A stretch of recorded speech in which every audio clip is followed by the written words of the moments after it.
Many thanks for joining us here on Newsw Today to have our first story. And the Chief Justice, Theodora Georgina Wood, has charged police prosecutors to work with integrity and professionalism as this year's general election approaches. Madam Theodora Wood says it is important for these officers to work with best practices to avoid conflicts from degenerating before, during, and after the 2016 elections. Now, she said this at the launch of the training of 300 police prosecutors across the country here in Accra. Law enforcement professionals are constantly, like other professionals, striving to preserve a positive ethical image of their departments to the public they are sworn to serve and protect. A community's perception of its local police department is influenced by many variables, one of them being the efficiency with which prosecutions are handled. I speak from experience and on authority, having spent the first 3 years after graduating from the law school in the Ghana Police Service as a prosecutor, and the following 40 years in the judiciary of Ghana. The prosecutor's main task is to pursue and do justice to all. A prosecutor's success will not be measured by the number of convictions obtained or the number of prisoners sent to prison, persons sent to prison for long periods at all costs. Your success will be defined, among other important criteria, by your capacity for integrity or honesty, diligent preparation, fairness, and your ability to further the cause of justice. Remember that justice belongs to all citizens. We all know that this is our general election year.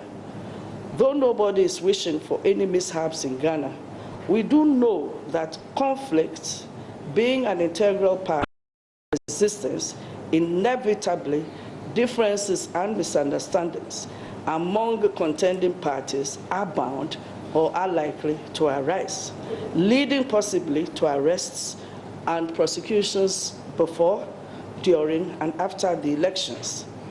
This training will help you to confront the challenges that you might meet responsibly and your work more professionally during this period that the success of Ghana's democracy will be tested. Director General in charge of Legal and Prosecution at the Ghana Police Service, ACP Edward Teburi, says the police force is, however, working towards addressing the perception of corruption in the service.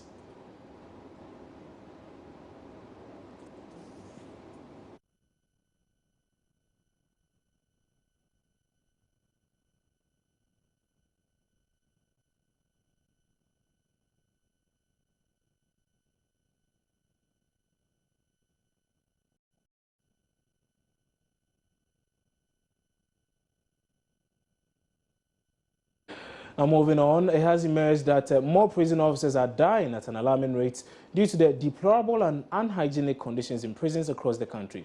Now, though no statistics have been provided yet, Director General of Prisons, Matilda Bafwewa, says it is a disturbing development. Addressing prison officers at the Anchor maximum prisons as part of her nationwide tour of the prisons boss said because of the number of hours officers spend in the prisons until they retire, they often pick diseases which eventually kill them. Prisons do not have the kind of funding that is needed to turn things around. We still continue to work in very dilapidated buildings, which is not good for us. Some of the side effects of this congestion, poor sanitation, and dilapidated buildings is the health effects. You see that prison officers are dying very young. In fact, officers are dying more rapidly because prisoners spend a shorter period. Apart from the 197 people and all that, some can even 3 months, they go away 1 year, 2 years, 3 years. The average stay of an officer in every prison is about 30 years. So you can imagine if within the 30 years you are only serving in the prison environment, and the prison environment is full of diseases and infections, you won't live to be the 60 years that we should see you off. So the poor infrastructure situation is a big concern. That was Director General of Prisons, Matilda Babafuwa, and the Prisons Boss also added that officers who smuggled contraband goods into the prison or the inmates will be sacked when found. Contraband, anything which is not allowed by the OIC is a contraband. Even if you are taking a pen and the pen is not approved by the OIC, it is what? Exactly. Because at every given time, he is entering the prison. And he is the person who has been put there, so it's assumed that he knows that whatever is entering the prison is not harmful to the security or to the welfare of the prisoner. So if you do what is not authorized by him, it becomes illegal and you can be sacked. Most of the time when I sit down to give sanctions to prisoners, to officers, do you know how I feel? I'm a woman, I'm a mother. I see all of you as my children. But it's difficult to say dismissed or reduced. I don't enjoy it. But then these things have to be done to keep your service going. The Finance Ministry has been cited for gross violation of the Financial Administrative Act in the 2013 audited accounts of the ministry. Now, the report cites the ministry for paying salaries to individuals either retired, dead or resigned to the tune of 167,000 Ghana cedis. On phone now with more on this is parliamentary correspondent Elton Brobe, who is live there and joins us with some more. So, Elton, tell us more about this particular revelation by the committee. Okay, this is contained in the audited accounts presented to Parliament by the Auditor General. And the committee, the Public Accounts Committee, is looking at audited accounts between 2011 up to 2014. Okay. The focus today is on the Finance Ministry, and they are looking at instructions identified in the Auditor General's report presented to Parliament.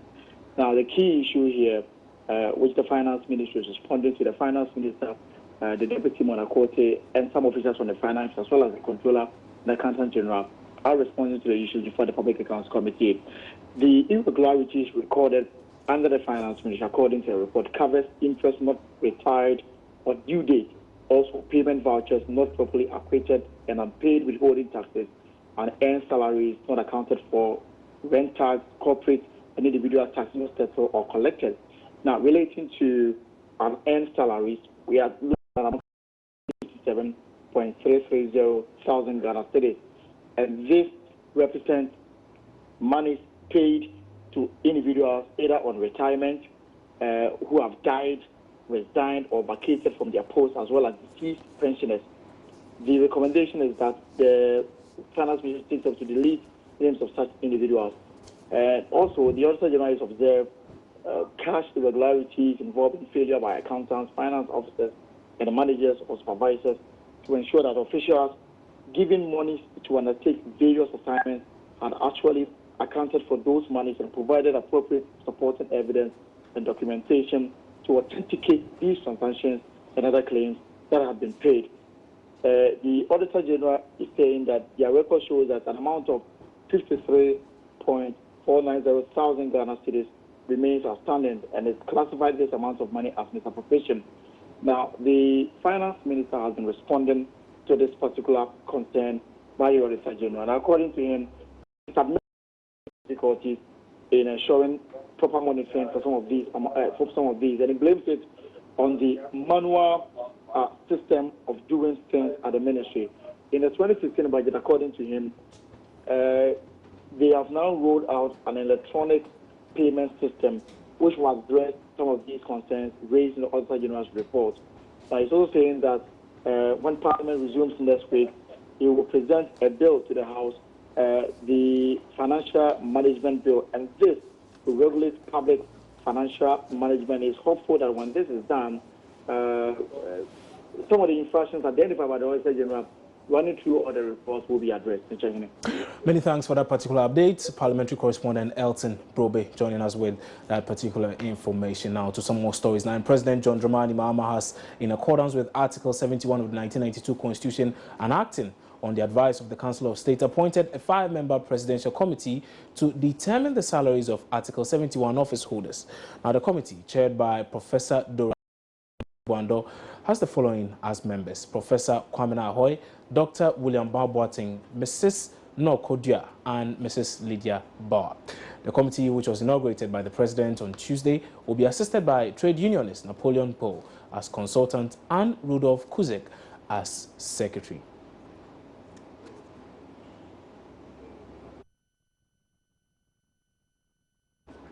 Now, the Teachers and Educational Workers Union has embarked on a nationwide strike over the failure of the Fair Wages and Salaries Commission to address their concerns over the implementation of the single spine pay policy.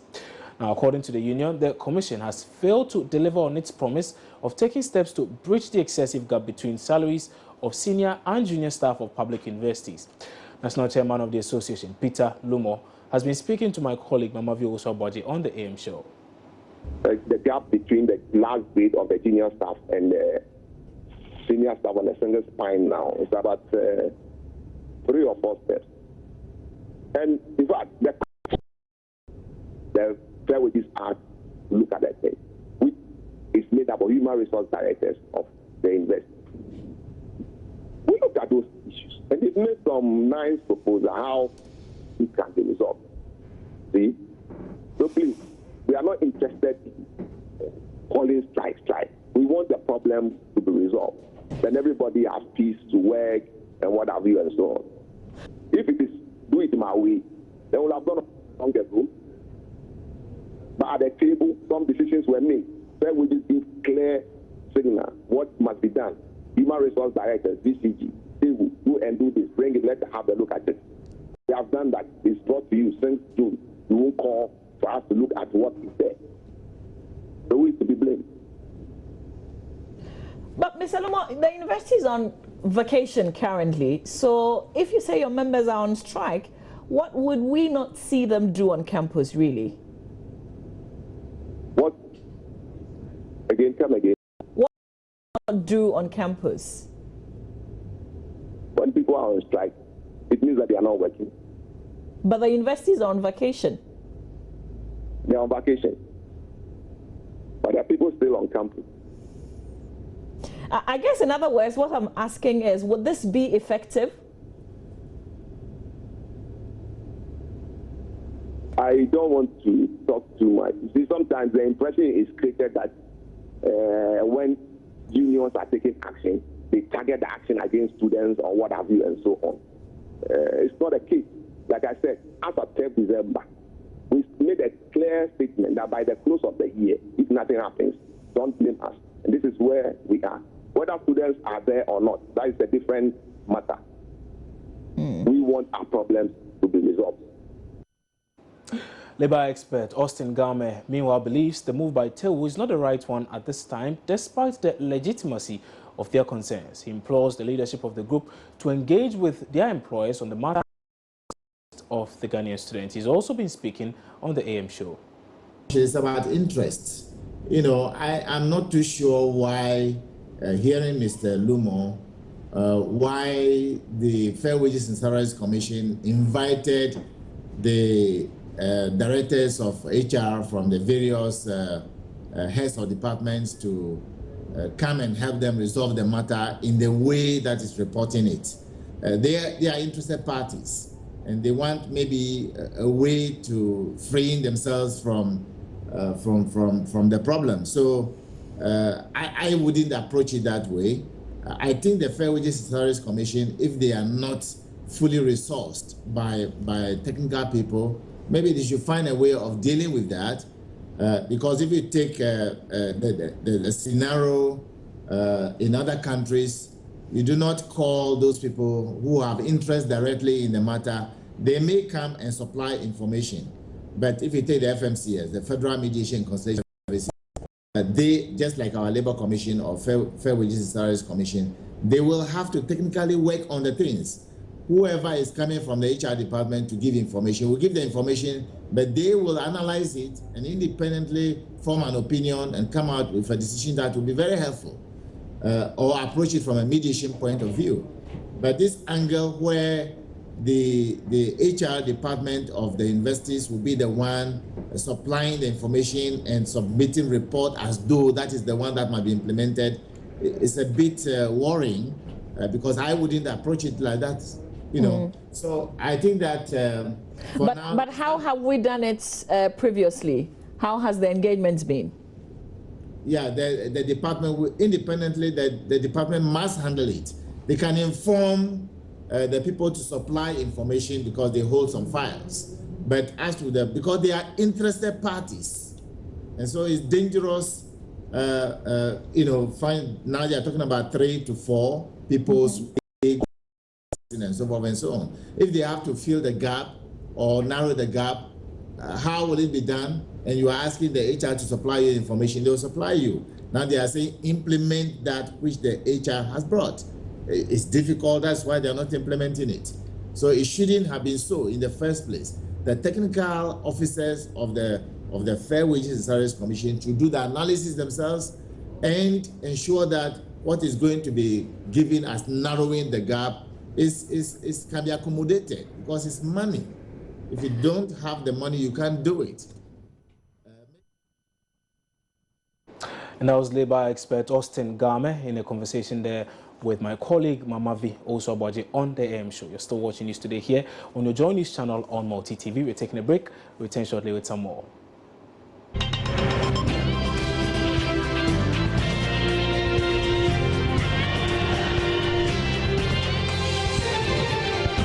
Many thanks for staying with us here on News Today. Let's move on and bring you a lot more stories now, and we can turn our attention to the Ashanti region. And an easy calm has returned to Ninahin in the region after police managed to prevent an angry mob from assaulting the chief of the area. About 70 persons are said to have stormed the palace of the chief of the area on Sunday with guns and machetes in a bid to kill the chief for failing to abdicate the throne. DSP Frederick Asari-Mensah is police commander for the Ninahin District Police.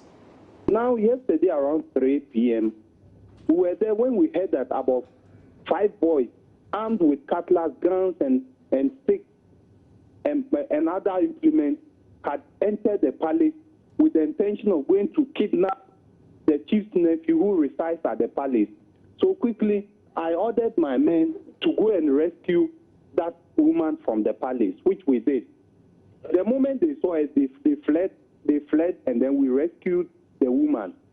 Few minutes later, we heard that they are in the palace, the windows and the entrances. Their reason being that, as far as they are concerned, they have already destroyed the chief. So they have heard that the chief is in town, and that it is police and the DCE who is protecting the chief and then helping the chief to continue being the chief. So if that be the case, they will attack us. And true to their word, about 70 people armed with cutlasses, guns, clubs, hammer, axe, came straight to the charge office wanting to enter and attack. So only a handful of my men were available. So quickly, I asked my men to line up. They all took rifle, and then we warned them that whoever tries to enter the charge office to attack, we will gun him down. Because of that, they couldn't come.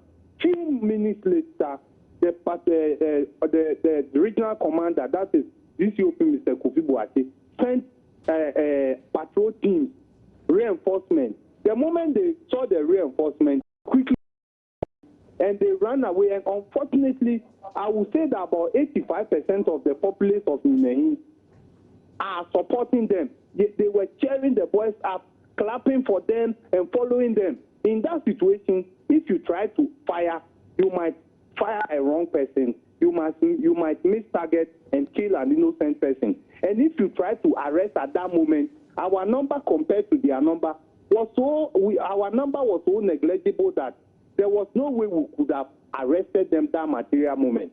So when the patrol team came and we were about to further arrest, they ran away into the forest. And unfortunately, that forest that they ran into used to be a mining site. There are a lot of pits that have been dug, uncovered, and the weeds have covered them up. So when we try to chase them into the forest, there is a possibility that we will fall into those pits and end our lives. In view of that, we have to retreat. So we are doing serious patrols in town, and the town is now calm. And the chieftaincy dispute here is about the chief and his own family members. So it is his family members who have more or less to me, have organized these boys. As to which of them did it, I don't know. But it is the same chieftaincy dispute amongst the chief and his own family members. They have hired these boys to be doing what they are doing. So that's the way I think. Well, where is this chief now? Where is he? Is he still in the town? The chief is not in Unehi town. As to where he is now, I can't tell. But we have had several dissect meetings in respect of this issue we are discussing. Okay. In fact, because they have support of the majority of the people in this town, including perhaps some of the chiefs. I can't really tell which of them, but I believe they have support of some of the Nana's own chiefs. So any move we try to do to effect the arrest, before we realize the information is gone already.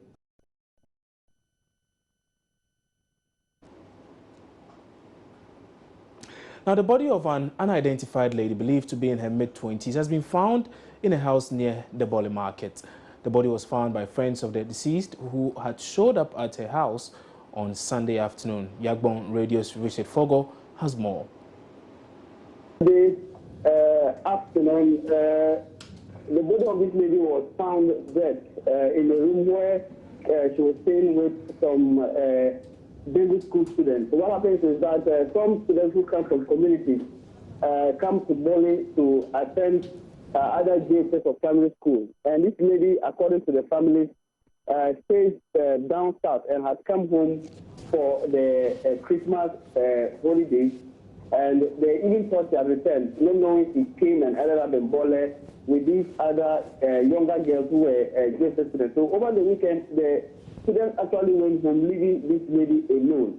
According to co-tenants, they saw her in the morning and she was fine. Then later in the afternoon, when some of the children in the house went into the room to play, they found that she was lying down there unconscious, and they ran out to tell the elderly people. They went inside and checked and found out that she was dead.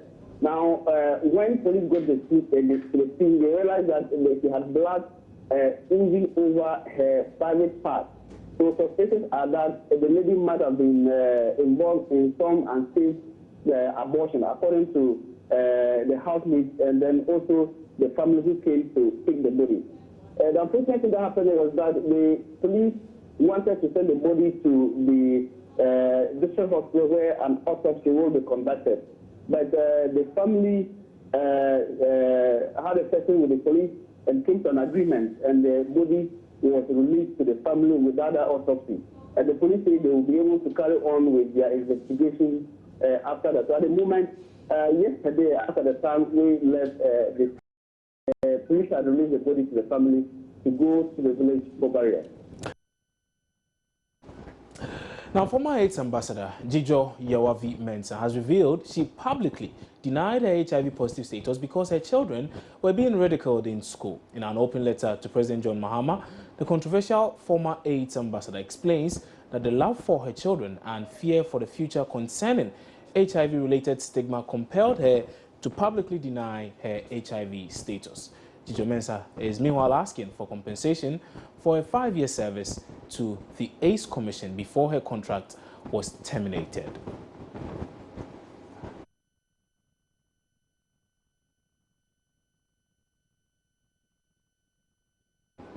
Now, phone tributes have been pouring in for former Joy FM Super Morning Show host Komla Afeke Dumo to mark 2 years of his death. Now, the former BBC journalist died in London on the 18th of January 2014, having suffered a cardiac arrest. Now, it's been exactly 2 years since the passed on.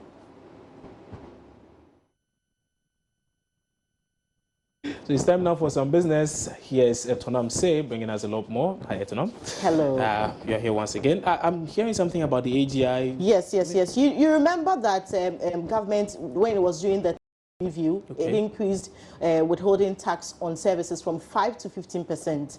And last week, when he was addressing the media, he said he was going to slash it to 7.5%. Now, AGI is saying that government should engage service industry more. That way, you'll be able to know exactly appreciate their concerns, so that you don't have to be going back and forth. Interesting. That's a good one. Right, that's a good one. All right, now the Association of Ghana Industries is calling on government to engage industries during major tax reviews like the recent hike in withholding tax on services from 5 to 15%. Chief Executive of AGI said Chuma Kwaba tells Joy Business involving industry will afford government an opportunity to better appreciate industry challenges. The reason being that normally what we would have preferred is that there's some discussions on what the tax rate is going to be and then the basis for the increment. So when those proposals are made and you look at the expectation in terms of tax returns to government, and then the basis of that you come with, you know, some different scenarios, then we can all agree that on the basis of the, I think if you much or it reduces this much, it will be better. At this stage, we have not done that analysis, so I won't give specific numbers, but I can, you know, say that concern they have is that the jump from 5 to 15% is a huge jump. There was no discussions as to the new taxes that were being introduced. Would have loved that some discussions have been held, and I don't think that happened. But government has a right to introduce taxes, to introduce new policies, but I think it always works better and it's more acceptable to the business community when they are discussed, and then we have understanding of the basis and then how the affected are also going to be cushioned in other reliefs and all that. Then you have a comprehensive picture of the whole thing. Then it makes you appreciate it better and makes you accept it better. But then we can still engage. After holding its own against the major trading currencies over the past 5 months, the Ghana cedi has started depreciating against the US dollar again. A careful look at the rates over the past 2 weeks shows that the local currency has been losing ground against the dollar. But what could be causing this? George Weafe has been finding out. One of the major reasons that has accounted for the current troubles of the Ghana cedi, according to some currency watchers, is a decision by most companies to demand more dollars to finance their imports to restock for the year. Some have also attributed the current pressure on the local currency to the decision by some multinationals to also repatriate some of their profits outside the country in the form of dividend to shareholders. These developments will result in more demand for dollars. If there isn't enough supply on the market, obviously the local currency will start losing out against the dollar. Checks by Joy Business among some commercial banks show that the local currency is trading at around 3 Ghana cedis 95 pesos, while for some forex bureaus it has already crossed the 4 Ghana cedi mark. If you want to get a US dollar from them. Meanwhile, the Committee of the Bank of Ghana will this Friday begin meeting to review the health of the economy. This will be the committee's first meeting this year and is expected to come out with a report on the performance of the economy in the last quarter of 2015. Joy Business is learning that the current depreciation of the Ghana cedi will dominate discussions as the committee is likely to announce new measures being instituted to stabilize the local currency when it meets the press next Monday. But economist Dr. Godfrey Bokpin tells Joy Business he expects an increase in the policy rate, which currently stands at 26%. The balance of the risk is not towards growth for them to reduce the policy rate. The balance will be towards inflation. In that case, it won't be appropriate to reduce the policy rate significantly. If you look at interventions in the sale of utility prices, the energy sector levies, they are actually yet to reflect in our basket in terms of inflation. If the inflation is high, then the policy rate will have to be increased. But I think that the optimal thing will be to maintain the policy rate. Now, some analysts have maintained that the expected increase in the policy rates will negatively affect the cost and access to credit for businesses and individuals. Now, away from that, you will not be seeing her on our screens for a while because Abigail Adumakwe is leaving the business team to study abroad. The Bubbly business news reporter and anchor with the Joy Business team spent some time with her colleagues last Friday when the head of Joy Business, Emma Morrison, organized a send-off party for her. That I would recall was when you were out some time ago and then you were quite late, getting late for business live. And then I was also out of the office. He said, Ima, where are you? You go to the post-production and just put together a business roundup. That was me. I didn't know anything much about it because I was still getting, I said, business runner, so what is that? I mean, what should I do? Oh, they call NS Hall.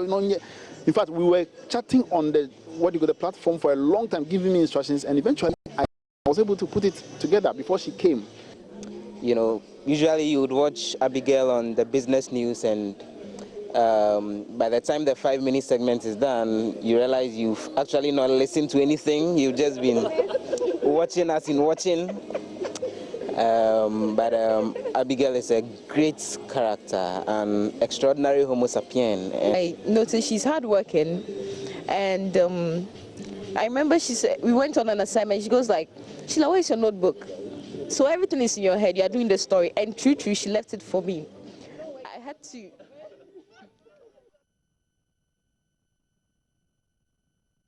We'll miss you, Abigail, and that's how we wrap up with business. My name is Etonamse. Catch us at 5 p.m. for Business Live.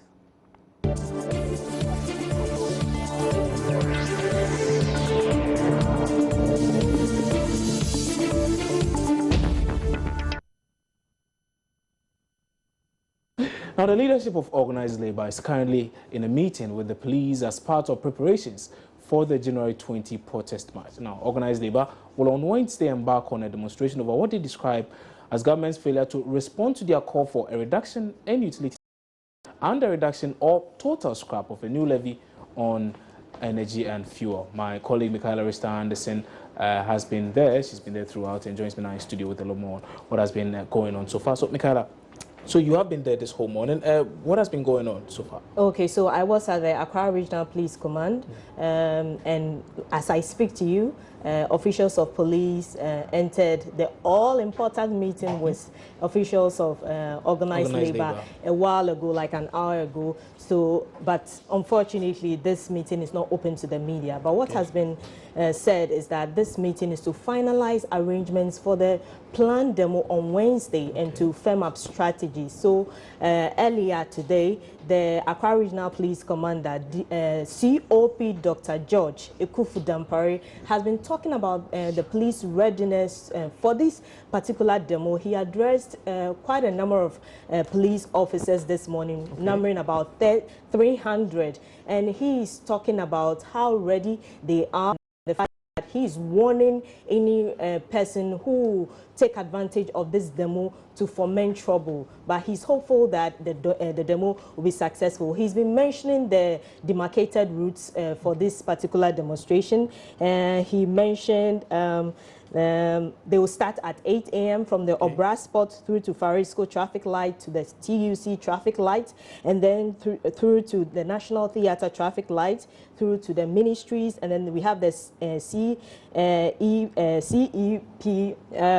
the CEPS, that's the CEPS headquarters, then left to the Independence Square where they are going to converge. So it's all about the demo, and so we've been monitoring this meeting, and we know we'll bring details to our viewers. Right, many thanks, Michaela Rista-Anderson. But would you be a part of it anyway?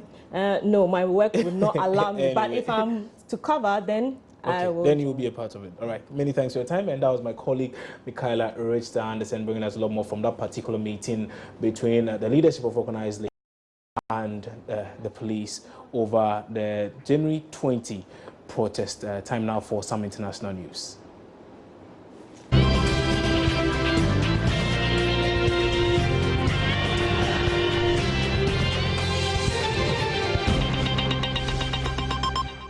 And that's how we wrap up on News Today this afternoon. My name is Kwabna Chenche Heneboting. There's more news on myjoyonline.com. Many thanks for your company.